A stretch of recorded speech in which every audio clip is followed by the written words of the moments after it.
Welcome back. Joining me right now live on the set is Cedar Falls Mayor Danny Laudick. Danny, thank you so much for coming on the show. Glad to be here. I understand there's some new things going on at Cedar Falls, the animal control, namely. Can you talk a little bit about that? It's going from external to now internal. Yeah.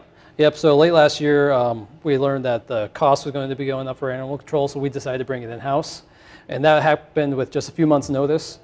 So early this year, our public safety staff and public works started getting kind of brought in on how we're going to do carcass pickup, a lot of those things for like the streets, but also animal control for animals that are loose, domestic dogs and cats and animals that are in the community. So our public safety team all got kind of trained on the basics, went through at Cedar Bend Humane Society, got some initial training.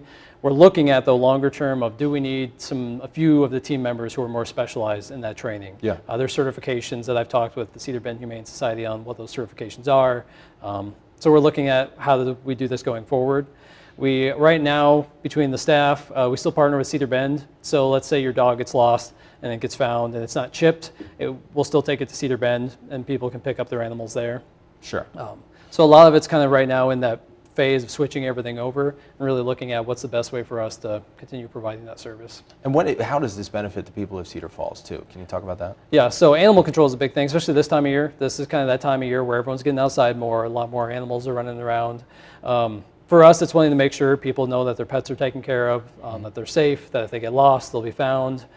So one thing I wanted to say is, so I think a lot of people have questions about how to contact animal control, because right now, so it is our dispatch number.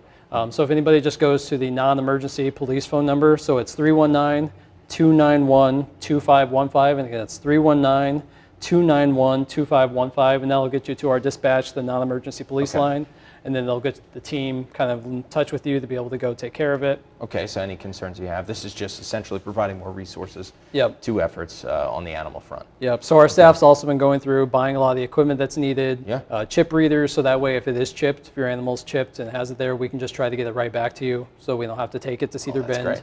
We can just try to take it immediately back to the homeowner or the pet owner. But we do know there's things we can improve. We know we need to look at that specialized training because animal control is not just an easy thing. Some people are very passionate about it, others not so much. So just really want to make sure we're providing that service. I'm still working closely with Cedar Bend. Also, though, I want to give a shout out to Blackhawk Wildlife Rehabilitation. I know this time of year is very busy for them. So if people don't know about them, they do a lot of the wildlife rehabilitation in the area. If you find an injured animal, injured wildlife that needs to be rehabilitated, rabbits in your yard that have been kicked out of their nest because it was construction, or an owl that's fallen out of a tree. They work 100% on donations, so I would recommend if anybody ever needs their service, consider donating. Donations their way. Because they provide a big service to this community and wildlife. Okay. Well, Mayor Laudick, thank you so much for coming in, and folks, we'll be right back.